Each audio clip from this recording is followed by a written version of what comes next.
sitting at home. Looking for the video games. Guess you could call us Vidya Bros. Welcome back to Vidya Bros. Or CEO or whoever, but Iwata wasn't just a president, he actually worked on certain games too to help the company out. Right. But it was his own fault though why we got 3 different new Super Mario Bros. Games, where we got the same game over and over, and then we got the same Paper Mario game, sort of. It was a little bit of different gimmicks, but we got the same Paper Mario game. Like, we don't want another Super Mario Sunshine, we don't want another RPG style Paper Mario game, we don't want another different game like Super Mario Sunshine, like Super Mario Odyssey is. No. Super Mario Odyssey is like a it's like if Super Mario 64 and Super Mario Sunshine had a baby. Yeah. And it looks like elements were brought in from those 2 games. And I will admit though that Super Mario Odyssey was being worked on, because not that we know officially when it was worked on, but we do know that Super Mario Odyssey was worked on sometime during Iwata's presidency and being the CEO, because they already talked about it. Like, because you know how, because when they talked about Breath of the Wild and they kept showing gameplay footage with not Sakurai, Miyamoto and with Miyamoto and Inuma, and they kept showing gameplay footage here and there at E3 and all this stuff until the game actually came up to be a real thing, until they've had the final design of it. They already talked about how, well, we're making a brand new, different kind of Zelda game, which was Breath of the Wild, and they really wanted to go all out and make a different kind of Mario game.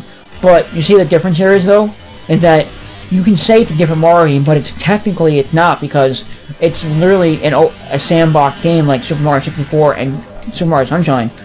I mean, sure, you're adding different elements to it and whatnot to make it feel different, but it's the same gameplay style, the same thing as Super Mario Sunshine and Super Mario 64. So you can't go out and say that, that this is a totally different game, because really it's not when you think about it. Maybe they're putting gameplay features of like Mario Galaxy into this also, but we don't know yet, because we only got like a 2-minute trailer, and the only thing we're gonna know more about it is at the E3. But couple weeks. Yeah, and apparently forgot what the date is. Well, it starts the 13th of June. Oh, okay, so yeah, a couple more weeks. But every other company can do it beforehand, like a day beforehand and whatnot, to show off things. Like EA will go out, like true E3 from Microsoft, Sony, and Nintendo. It all happens June 13th. But before that, they always have EA go out there, or Activision go out and talk about stuff, or little companies here and there talk about stuff. So when I find out the correct date for when everything actually starts, I'll let you guys know. We'll post it on our Facebook and shit. Yes, we'll post it on our Facebook. We'll tell me in the videos, and maybe if you want, we can make a prediction video if you want about what we can expect at E3 this year. But we don't know yet. But anyways, what was I talking about? You were talking about Iwata's presidency and new things they're trying with the president. So like I said though, with Kimishima. Like I said, Iwata doesn't really try new things. He likes to make new games, but his gameplay ideas are similar in almost every way when you talk about the same franchise. Like, you have Mario, you still had, yes, Super Mario. The only thing that he was good at, that he made that was different in a long time, was Super Mario Galaxy. And that game is amazing, but you gotta, even though he had some involvement a little bit with Super Mario Odyssey, it wasn't until after the presidency where we actually found out the real shit and what the name of the game was and where the development was going with it. So I think that the new president, which I don't even know his name, something Kimishima, but the new president actually went forward and greenlit this whole thing, so he knows what needs to be done. And getting back to why I mentioned Metroid Prime and the Metroid games themselves, because we could be getting 3 games, possibly 3 games. One could be a 3D Metroid game, which could be Metroid Prime 4. I hope so. And if Nintendo, and like I said, if Nintendo goes through with their patents that they have to create Switch VR, which all you need to do is connect the Switch into your helmet, and maybe have a battery pack at the back or whatever, the virtual reality helmet, so it can charge the Switch up and everything, then that's totally fine. And you could release Metroid Prime 4 right off the bat and make it a true VR game like Metroid Prime is meant to be, because Dolphin Emulator VR has shown that Metroid Prime VR actually works. And it's the most realistic thing Nintendo will ever get to being Nintendo virtual reality. We could get a 2D game now. We haven't had a 2D game in a long time. Since and yes, Metroid Fusion on the Game Boy Advance. We could and get that something came out the same year Metroid Prime 1 did, which was like 2002.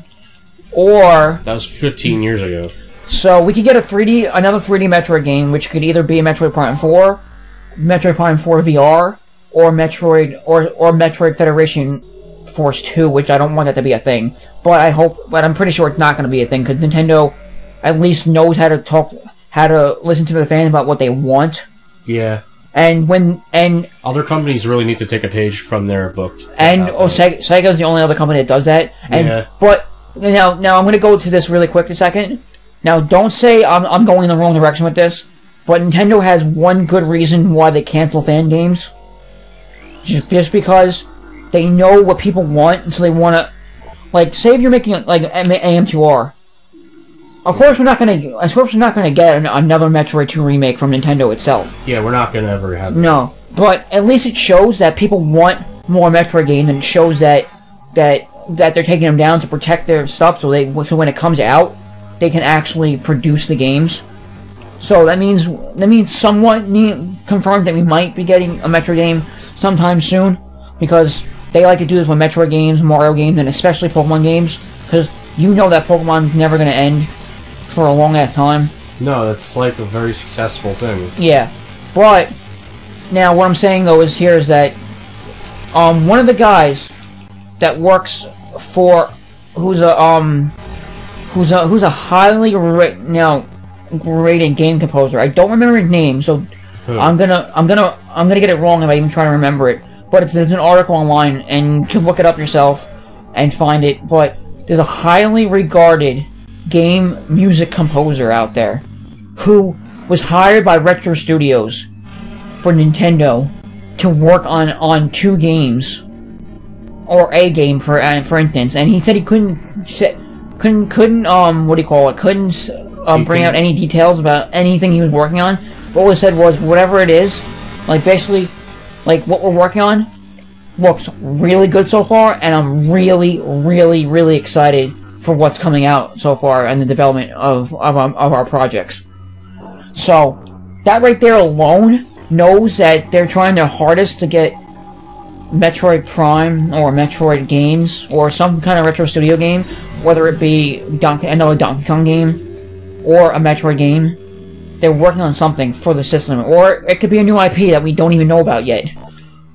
But as of right now, all we have to go on is that it's rumored that 2 Metroid game coming out, and because of a game composer, a highly rated game composer is working at Retro Studios to make a game or games.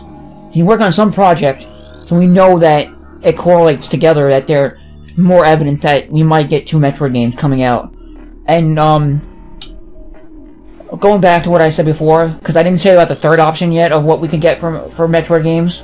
It's like I said, we can get a 2D game, we can get a 3D game, and they could also be both released on the Switch, both released on the 3DS, or vice versa. One could be on the Switch, one could be on the 3DS, or we could get a mobile phone game from Nintendo, like with Super Mario Run, and then apparently in the Fire Emblem Heroes, we could also get when we get the Animal Crossing game, and then we get the rumored Legend of Zelda game coming out for the phone. We could get a Metroid game for the phones. That would be cool, but I'd rather have a console game. I would rather have a console game also, because not to say that all the mobile games are bad. No. I can only say that I got into Super Mario Run, beat it in a day.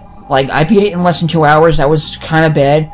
But it's for a mobile game, so don't expect a mobile game to be that long unless you're playing a port of a game. Like, if you're playing like GTA on your phone, or you're playing BioShock on your phone, then if you're playing Christian Whitehead port of Sonic, or you're playing the Sonic games, then yes. But But if the game is made specifically for mobile, and I'm not talking like, and it's not a ported game, it's made specifically for mobile, don't expect the game to have a lot of gameplay if there is gameplay to it.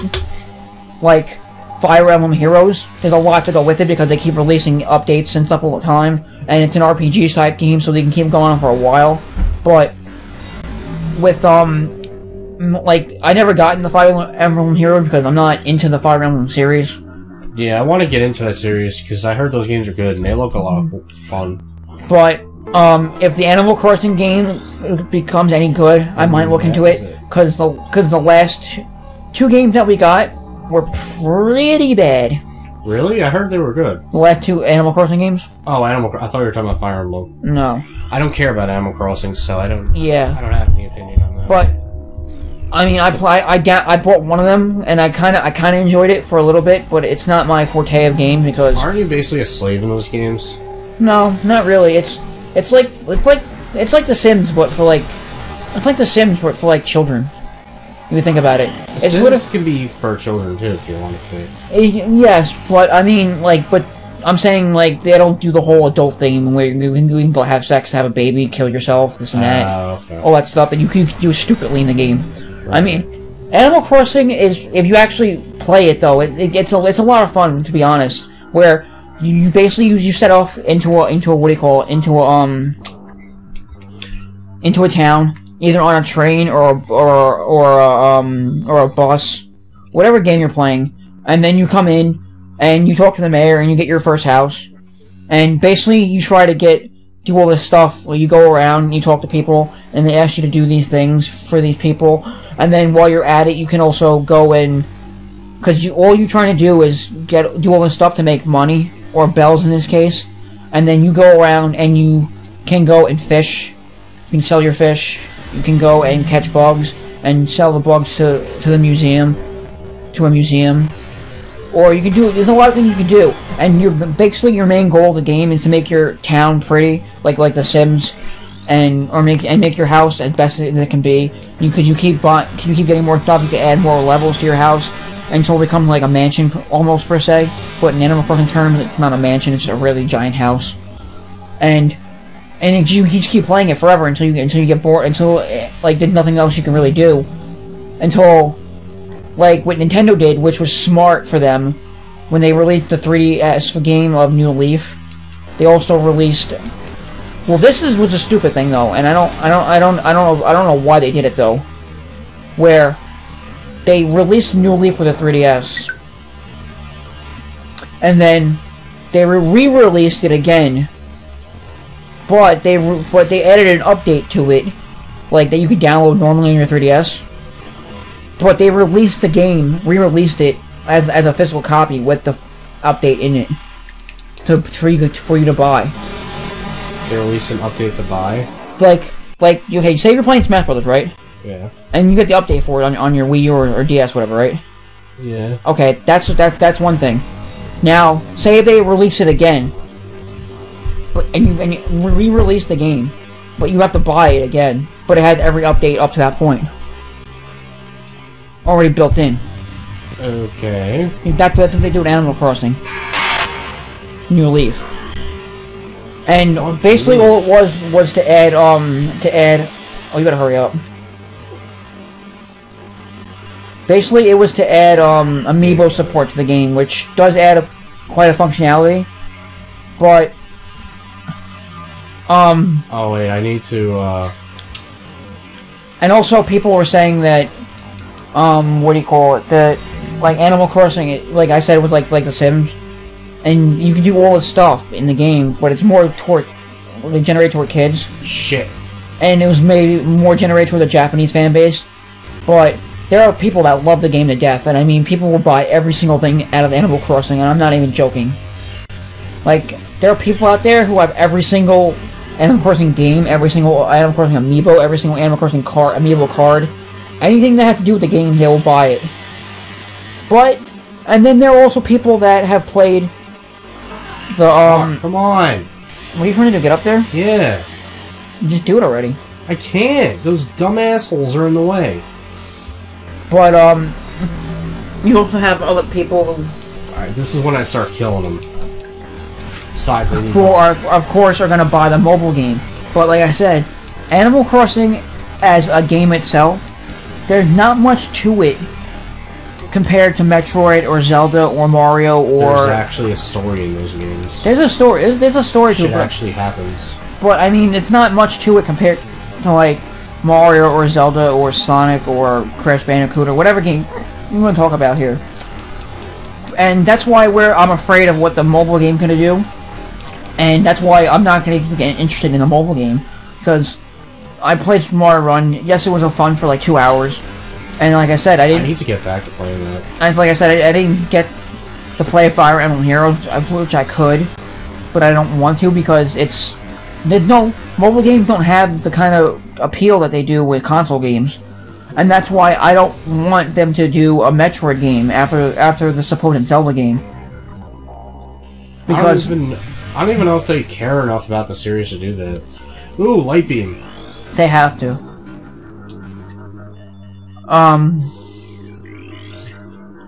Now we can kill dark creatures easily.